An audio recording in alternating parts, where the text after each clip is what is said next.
A survivor and a liberator who has braved some of the most harrowing moments in history, Frank Cohn's life and career encompass the utmost courage, perseverance, heroism, dedication, and compassion.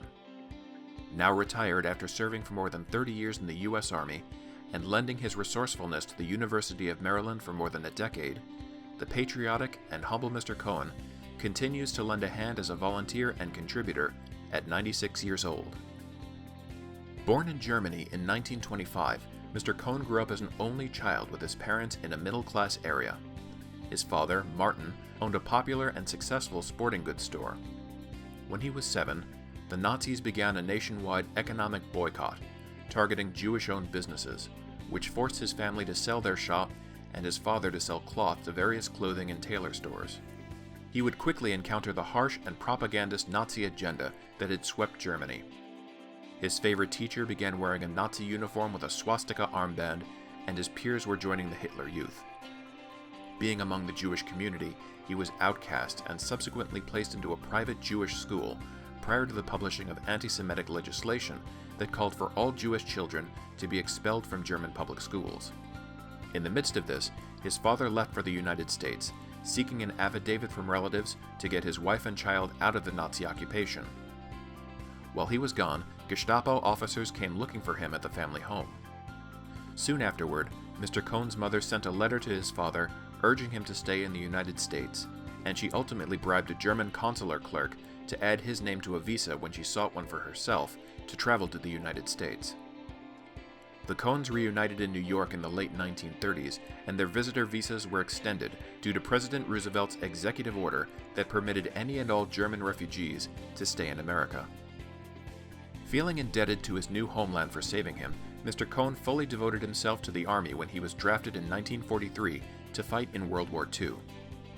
He would have happily volunteered to join, but at the time he was still technically classified as an enemy alien, as he was from Germany.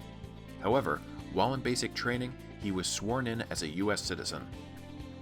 During his time in the war, he primarily served on an intelligence team due to his ability to speak German.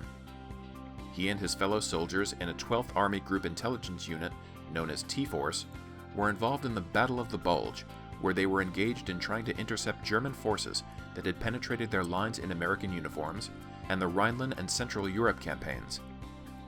Additionally, he was tasked with targeting and guarding war criminals, mostly concentration camp commanders, who would later be tried in the Second Nuremberg trial, overseeing German prisoners of war, and sending Nazi documents back to the United States.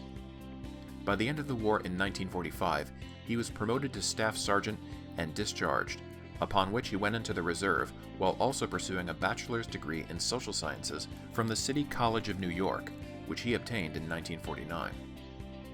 Following this accomplishment, Mr. Cohn earned a regular commission in the U.S. Army that launched him into a lengthy military career from 1949 to 1978, during which time he earned decorations from the governments of Korea, Vietnam, Germany, Russia, and France, as well as a Meritorious Service Medal and a Bronze Star. Among his many actions, he is particularly proud of discovering the import of hard drugs, including heroin, through Holland while he was the commander of the 42nd Military Police Group, a customs unit in the 1970s, which then established a working partnership among the Americans, Germans, and Dutch that continues to this day. In this role, he was also instrumental in situating women in the Military Police Corps as officers. He also continued his education through Army funding with full pay at Michigan State University, where he received a master's degree in police administration in 1963. He served as a colonel in the Army from 1971 until his retirement from the military in 1978, at which point he shifted gears and searched for job openings. He landed on the University of Maryland, which was looking for someone to organize its human resources program. He felt it would be a good fit given his experience as a personnel chief for the Military Police Corps. He was quickly hired as an associate director within the university's Department of Resident Life. Although the department ran out of funds after a year, he was offered the job of supervising the renovation of dormitories, which he excelled at from 1979 to 1991. He retired in 1993 as the Director for Graduate Housing. Although retired, Mr. Cohn remains busy and still believes in the power of giving back. He has been a volunteer at the United States Holocaust Memorial Museum since 2019, and at his retirement facility, where he serves as the liaison between the resident council and the building that houses residents in assisted living and nursing care. Additionally, Mr. Cohn has written an unpublished autobiography of his escape from Germany and his experiences during the war and afterward that has been kept at the Holocaust Museum. Upon reflection of his life, he advised that the younger generation today should always be loyal to their country as opposed to a political party.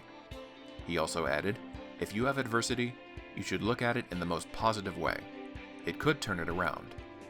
Mr. Cohn, who recently lost his wife of more than 72 years, Pauline, whom he cherished, is the proud father of Laura and grandfather of two.